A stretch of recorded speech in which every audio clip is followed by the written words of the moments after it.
అందరికీ నమస్కారం. నా పేరు డాక్టర్ అభిలాష్. పై వీడియోలో చూపించబోయేది ఏమిటంటే, కొత్తగా డైరీ ఫామ్ స్టార్ట్ చేసే వాళ్ళకి నా ముఖ్య సలహా మరియు సూచన. డైరీ ఫామ్ ఏ విధంగా మనకి నష్టపరుస్తుందో ఈ 4 అంశాలతో కూడిన అంశాలు చెప్తాను.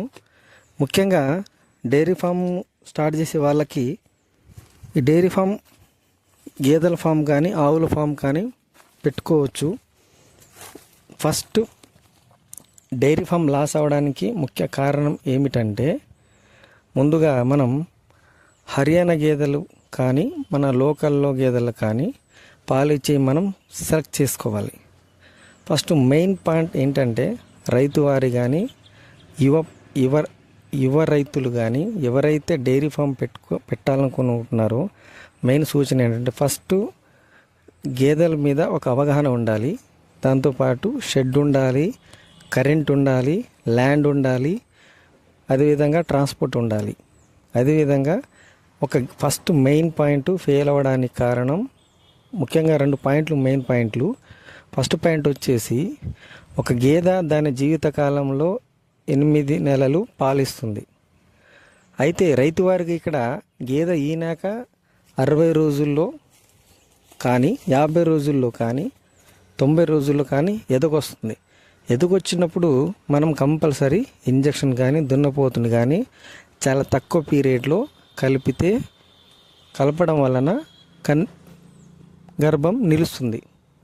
కొన్నిట్లయితే నిల్వలేదనుకో, దాని తర్వాత కంపల్సరీ మనకి తెలిసిపోతుంది, తీగేస్తే తెలిసిపోతుంది. మెయిన్ పాయింట్ ఏంటంటే, ఈనాక 30 రోజులు 54 రోజులు 60 రోజులు గేదె ఎదికొచ్చినప్పుడు కట్టిస్తే డైరీ ఫామ్ చాలా లాభంగా ఉంటుంది. ఇక్కడ ముఖ్య డౌట్ రావచ్చు, గేదెను కట్టిస్తే పాలు తగ్గిపోవచ్చు అనే ఒక అపోహ మాత్రమే. 8 నెలలు కానీ 9 నెలలు కానీ మనం పాలు పిండి గేదె ఈనిన తర్వాత 30 రోజుల్లో కానీ 50 రోజుల్లో కానీ 60 రోజుల్లో కానీ కట్టిస్తే డైరీ ఫామ్ సక్సెస్ఫుల్గా రన్ అవుతుంది. దున్నపోతు కానీ ఇంజక్షన్ కానీ. రెండో పాయింట్ వచ్చేసి దాన ఖర్చు కూడా తగ్గించుకుంటే డైరీ ఫామ్ డెవలప్ అవ్వడానికి లాస్ అవ్వకుండా చాలా ఉపయోగపడుతుంది. దాంతోపాటు హెల్త్ పరంగా చూసుకోవాలి. దాంతోపాటు పాల రేటు కూడా చూసుకోవాలన్నమాట. ఈ విధంగా కన్నా మనం చేస్తే డైరీ ఫామ్ అనేది చాలా లాభంగా ఉంటుంది. అదేవిధంగా డైరీ ఫామ్లో ముఖ్యంగా ఫస్ట్ ఈనగానే గేదెలను 30 రోజుల్లో కానీ 50 రోజుల్లో కానీ 60 రోజుల్లో కానీ మనం కంపల్సరీ కట్టిస్తే చాలా బాగుంటుంది. అదేవిధంగా దాన ఖర్చు తర్వాత ట్రాన్స్పోర్టు, హెల్త్, ఆరోగ్యం, పాల రేటు ఇవన్నీ మనం చూసుకుంటే మనకి కంపల్సరీ సరిపోతుంది. ఈ విధంగా మనం దాన రేటు, పాల రేటు, గేదెను కట్టించడం, అదేవిధంగా గేదె ఎదైనప్పుడు లక్షణాలు గుర్తించే వాళ్ళు కూడా మనకి చాలా ముఖ్యం. ఈ గేదె కట్టించిన తర్వాత మనం అనుకుంటాము గేదె కట్టింది అనుకుంటాం, కానీ 2 నెలల తర్వాత కానీ 3 నెలల తర్వాత కానీ డాక్టర్ గారి సలహా మేరకి చూడు పరీక్షలు చేయించాలి. చూడు పరీక్షలు చేయించకుండా ఉంచితే అదే కట్టింది అని అనుకుని పొరపాటు పడకూడదు. కంపల్సరీ 3 నెలలు 2 నెలలకి చూడు పరీక్ష చేయించాలి. అయితే నా మెయిన్ సలహా ఏంటంటే, డైరీ ఫాములు లాస్ అవ్వడానికి మెయిన్ కారణం గేదెలని 30 రోజుల్లో కానీ 40 రోజుల్లో కానీ 50 రోజుల్లో కానీ 90 రోజుల్లో కట్టించుకోవడానికి అసలు కారణం. ఈ కారణం అనేది ఎవరు అబ్జర్వ్ చేయరు. ఆ 8 నెలలు గేదె ఈనగానే 2 నెలలు 3 నెలలు పాల మీద బాగా ఇస్తుంటుంది, వాటి మీద ఇంట్రెస్ట్ పెట్టడు తప్ప ఎవరు ఈ తక్కువ రోజుల్లో సర్వీస్ పీరియడ్ తక్కువ రోజుల్లో కట్టించడానికి ఎవరు ఇష్టపడరు. కాబట్టి 9 నెలలు పాలు పిండిన తర్వాత గేదె అనేది కట్టించకపోతే 20 గేదెలు కానీ 30 గేదెలు కానీ పెట్టుకునే వాళ్ళు 10 నెలలు 9 నెలలు 8 నెలలు 9 నెలలు పాలు పిండిన తర్వాత గేదె కట్టకపోతే దాన్ని మళ్ళీ కట్టించి తర్వాత 10 నెలలు, దాని తర్వాత సంవత్సరం తర్వాత మనం గేదెను ఖాళీగా మేపడం జరుగుతుంది. కనుక దయచేసి అందరూ పాడి రైతులు మెయిన్గా కంపల్సరీ గేదె ఈనగానే 30 రోజులు కానీ 60 రోజులు కానీ గేదెను కట్టిస్తే చాలా లాభదాయకంగా ఉంటుంది. అదేవిధంగా ఈ ఫాముల్లో అయితే మెయిన్గా కొందరు బీహార్ వర్కర్స్ కానీ కొందరు తెలుగు వాళ్ళు కానీ ఉన్నప్పుడు వాటిని ఎదకొచ్చినప్పుడు మెయిన్గా లక్షణాలు అనేది కంపల్సరీ గమనించాలి.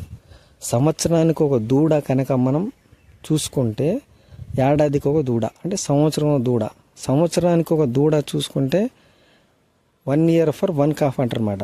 అదే సంవత్సరానికి ఒక దూడ మనం కనుక చూసుకుంటే మనకి చాలా లాభంగా ఉంటుంది. 8 నెలలు పాలు పిండుకోవచ్చండి.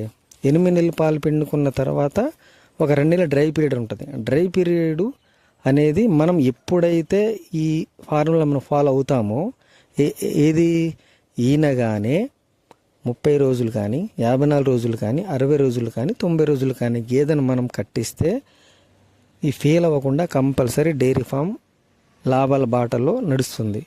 ఎప్పుడైతే గేదెను మర్చిపోయి అబ్జర్వ్ చేయకుండా గేదె 34 రోజుల్లో ఒక్కొక్కసారి ఏంటంటే 54 రోజులు ఒక్కోసారి గర్భం వాతం కూడా ఉంటుంది. అది కూడా మనం అబ్జర్వ్ చేయాలి. ఈ విధంగా మనం అబ్జర్వ్ చేసినట్లయితే మనం కొబ్బరిలాగా క్లియర్గా తీగ వేస్తే మంచి ఎదులో ఉన్నట్టు 36 గంటలు ఎదులో ఉంటుంది గేదె. ఇలా గేదె ఎదులో ఉన్నప్పుడు యజమాని కానీ లేకపోతే మన వర్కర్స్ కానీ పనిచేసే వాళ్ళు కానీ కంపల్సరీ ఈ విధానాన్ని కంపల్సరీ అవలంబించాలి. ఈయనగానే గుర్తుపెట్టుకోండి, మళ్ళీ అదే చెప్తున్నాను. ఈయనగానే 34 రోజులు 54 రోజులు అదేవిధంగా 90 రోజుల్లో కనుక ఇంజక్షన్ కానీ దున్నపోతు ద్వారా కానీ లేదా డైలీ ఫామ్ ఎలాగ లాస్ అవ్వదు. 8 నెలలు పాలు పిండుకోవచ్చు. తర్వాత 2 నెలలు డ్రై పీరియడ్ ఉంటుంది. ఈ డ్రై పీరియడ్లో మనకి కంపల్సరీ 1 నెల అయినా మనం పాలు పిండకుండా చూడిదైనప్పుడు చూసుకోవాలి కంపల్సరీ. అయితే డౌట్ ఏంటి, అందరికీ సందేహం ఏంటంటే గేదెను 34 రోజుల్లో 50 రోజుల్లో 90 రోజులు కట్టిస్తే పాలు తగ్గవండి, మా గేదెలు ఇవ్వమండి అంటారు. 8 నెలలు కంపల్సరీ నా జీవితకాలంలో ఇస్తుంది. ఒక 2 నెలలు కానీ 1 నెల మనం దాన్ని ఖాళీగా ఉంచవచ్చు. నా సలహా ఏంటంటే సర్వీస్ పీరియడ్ తగ్గించడానికి డైరీ ఫామ్ లాస్ ఉండడానికి గేదె ఈనగానే 60 రోజులు 90 రోజులు కనుక కట్టిస్తే ఆ డైరీ ఫామ్ ఎవరైతే పెడతారో కంపల్సరీ వాళ్ళకి లాభదాయకంగా ఉంటుంది. అదేవిధంగా దాన ఖర్చు కూడా పచ్చి మేత, ఎండు మేత, జొన్న, సజ్జ, మొక్కజొన్న, మినరల్ మిక్చరు, కందిపొట్టు, పెసరపొట్టు సంబంధించి ఫ్యాట్ పెరగడానికి కందిపొట్టు, పెసరపొట్టు ఈ కంపల్సరీ ఉండాలన్నమాట. ఇలా ఏడాదికి ఒక దూడ మనం కనుక ఈ రూల్ని ఫాలో అవుతే సరిపోతుంది. అదేవిధంగా ఈ పెయ్య దూడల పెంపకం, ఒక దూడ పుట్టిన తర్వాత కొందరు దూడను వేరు చేస్తారు. అలా దూడను వేరు చేయడం అనేది చేయకూడదు. అలా చేయడం వల్ల కూడా కొంచెం పాలు తగ్గిపోతాయి. కాబట్టి కంపల్సరీ అందరు గమనించి డైరీ ఫామ్ లాస్ అవ్వకుండా చాలా జాగ్రత్తగా చూసుకోవాలి. అంటే ఈనిన తర్వాత 90 రోజులు కానీ 54 రోజులు కానీ ఎదకొస్తుంది.